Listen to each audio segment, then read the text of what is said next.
Bienvenidos. Estas son las noticias más destacadas de la OEA. Esto es OEA News, el informativo de la Organización de los Estados Americanos.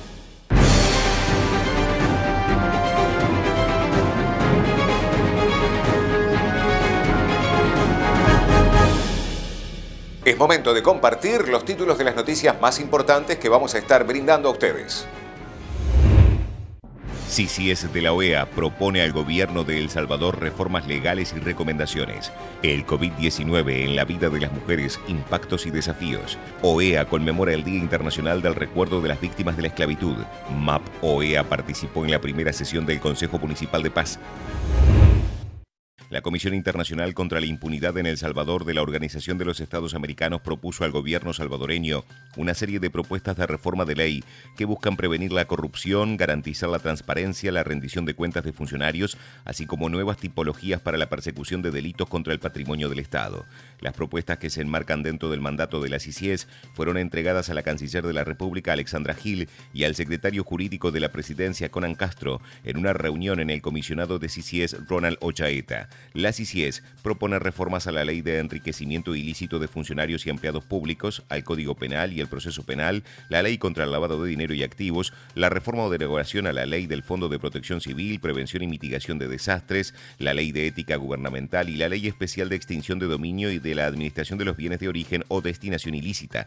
Igualmente recomienda también el fortalecimiento de la Fiscalía General de la República y otras instituciones de control, hacer eficientes y transparentes los procesos de elección de funcionarios de segundo grado y la actualización de leyes que regulen eficazmente la función pública, así como promover la participación de la sociedad civil en la lucha contra la corrupción, entre otras. Adicionalmente, la CICIES recomendó la activación del compromiso del gobierno de El Salvador de impulsar y reformar leyes que garanticen a la CICIES, entre otras facultades, para ser parte activa dentro del proceso penal a través de la figura del querellante. También se realizó una particular recomendación sobre el envío a la Asamblea Legislativa del Acuerdo Marco para su ratificación.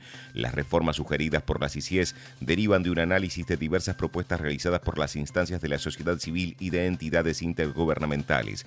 En una primera etapa de trabajo, la CICIES pretende apoyar los equipos ya establecidos en la elaboración de proyectos legislativos o formar parte de nuevas mesas de trabajo para fortalecer las iniciativas interinstitucionales en la lucha contra la impunidad. La entrega de las recomendaciones se enmarcó dentro de los objetivos establecidos en el Acuerdo Marco entre el Gobierno de la República de El Salvador y la Secretaría General de la Organización de los Estados Americanos para el establecimiento de la CICIES, orientados a proponer la implementación de políticas públicas para la prevención, detección, control y sanción de actividades, redes de corrupción y delitos conexos en instituciones del Estado, así como en distintos estamentos de la sociedad.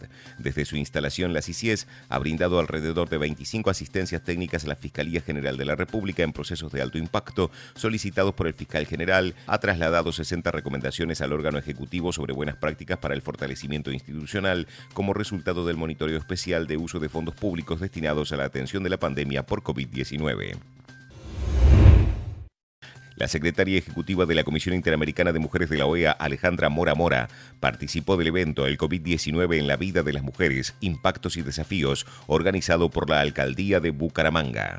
Quisiera señalar en lo primero y en términos generales es que ha habido una enorme dificultad de algunos países de hacer un diseño de políticas que sean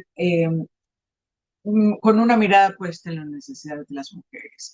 La mayoría de las veces cuando decimos esto nos dicen que son neutrales al género, y lo que hemos tenido que estar argumentando cotidianamente es que no existe una política neutra al género, ni política pública, ni norma, ni ley, ni directriz. Todo tiene un impacto diferenciado. Y díganme si el statement "quédate en casa" no ha tenido un impacto diferenciado para los hogares en los que había violencia intrafamiliar y las mujeres quedaron confinadas 24 horas con una persona que ejercía relaciones de poder y control a través de hasta de la violencia. Entonces, bueno, lo que hemos tratado de poner en el centro de la discusión es que cuando se da un diseño de política neutral, lo que se hace es incrementar y exacerbar las diferencias entre los hombres y las mujeres por estos impactos. Y por eso las dos medidas que siempre hemos señalado son de carácter estructural. La primera es que cuando existe una diferencia enorme entre hombres y mujeres hay que hacer acciones afirmativas. Y a mí me parece muy interesante el recorrido que hacen de las acciones que están haciendo. Algunas, por ejemplo, reservas presupuestarias para emprendedurismos de las mujeres. Eso es una típica acción afirmativa. Y estas acciones afirmativas, además de ser legales, son la estrategia más clara que existe para poder compensar lo que sucede en cada una de las esferas. Hemos señalado que hay otro elemento que nos parece muy importante y es la presencia de las mujeres en los espacios de toma de decisión. A mí me gustaría decir que todos los hombres también llevan la agenda de las mujeres.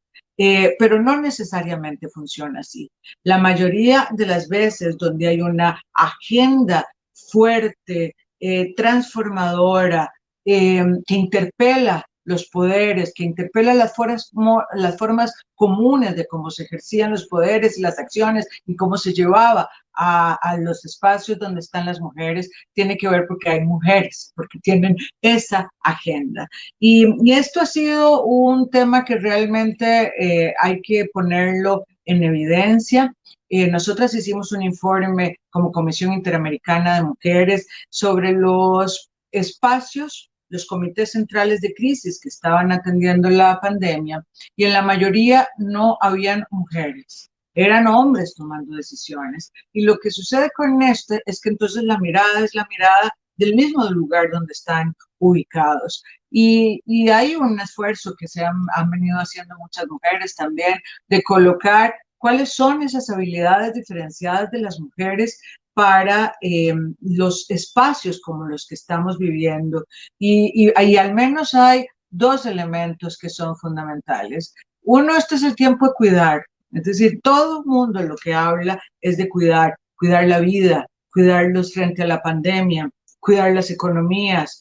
Y esta es la habilidad casi inscrita en el ADN de las mujeres y, por cierto, minimizada. Y ahora podríamos conversar un poquito de lo que ha significado la agenda de cuidados, pero lo que es cierto es que esta habilidad de las mujeres llevada al mundo de lo público transforma y resulta absolutamente beneficiosa y estratégica en tiempos de crisis como las que estamos viviendo. Y la otra es la empatía, la posibilidad de entender a las otras personas, de situarse en estos lugares. A veces quienes estamos en este tipo de espacios somos las personas más privilegiadas, que hemos conservado los trabajos, que tenemos remuneración por esos trabajos, porque miles de mujeres hacen trabajo todos los días y ni siquiera se les llama trabajo por ser trabajo no remunerado y por tanto no tienen ningún tipo de reconocimiento. Pero entonces entender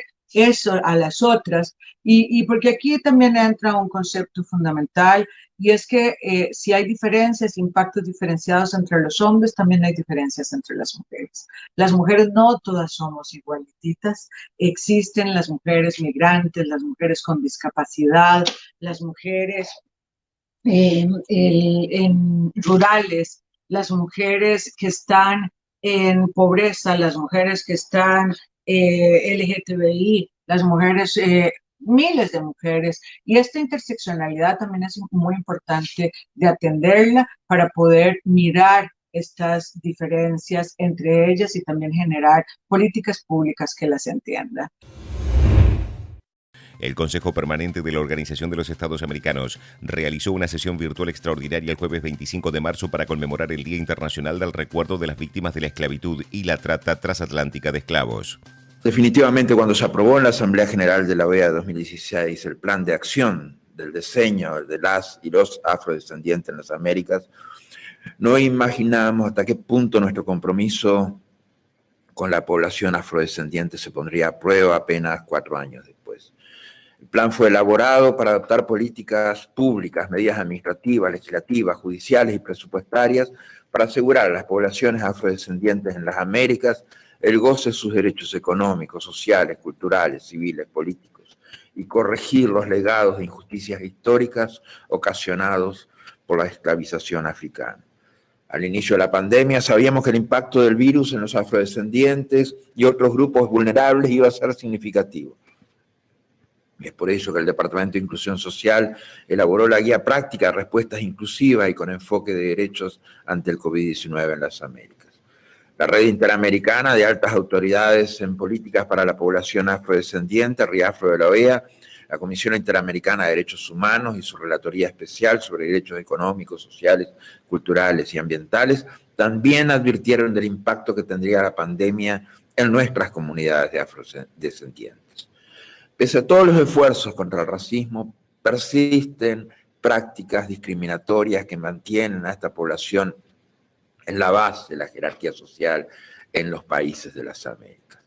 Como resultado, muchos afrodescendientes experimentan violencia, sufren la violencia, sufren inseguridad alimentaria, viven en condiciones de hacinamiento, con poca agua potable, sin saneamiento, con mayor incidencia enfermedades y comorbilidades como diabetes, hipertensión arterial y obesidad. El cóctel de factores aumenta el riesgo de todo tipo en el tema del COVID-19. La fecha sabemos que 1.3 millones de personas en las Américas han muerto, 53 millones han contraído el virus y que la mayoría pertenecen a los grupos más vulnerables. Este año, la organización celebra por cuarta vez la Semana Interamericana de los y las Afrodescendientes de las Américas bajo el lema "Poner fin al racismo como legado de la esclavitud", imperativo para fortalecer la justicia y la resiliencia en comunidades afrodescendientes en las Américas de cara al COVID-19. Llamamos a los Estados miembros a cumplir con las metas del plan de acción y a seguir trabajando para poner fin al cruel legado de la esclavitud. Es un tema cultural, es un tema social, es un tema político, es un tema en el cual no podemos mirar para otro lado, no podemos pretender que no es con nosotros, no podemos pretender que no tenemos nada que ver. Tenemos mucho de deuda. Todos nuestros países en el hemisferio tienen una enorme deuda al respecto. No nos hemos puesto al día. Cuando hablamos de pobreza, la pobreza tiene color. Cuando hablamos de violencia, la violencia la sufren fundamentalmente las personas afrodescendientes. Definitivamente no es posible seguir admitiendo esta situación. No es posible pretender que esta situación puede seguir un segundo más sin asumir el máximo compromiso político, sin asumir el máximo compromiso social y sin asumir el máximo compromiso cultural, que todas debemos a una solución a este tema. La misión de apoyo al proceso de paz en Colombia de la OEA participó en la primera sesión del Consejo Municipal de Paz junto a comunidades e institucionalidad local y nacional en el Puerto Libertador en Córdoba. La misión acompañó la búsqueda del diálogo inclusivo y plural para abordar los temas de interés territorial. Estas han sido las noticias más relevantes de la OEA, la Organización de los Estados Americanos. Esto ha sido OEA News. Nos reencontramos en la próxima jornada.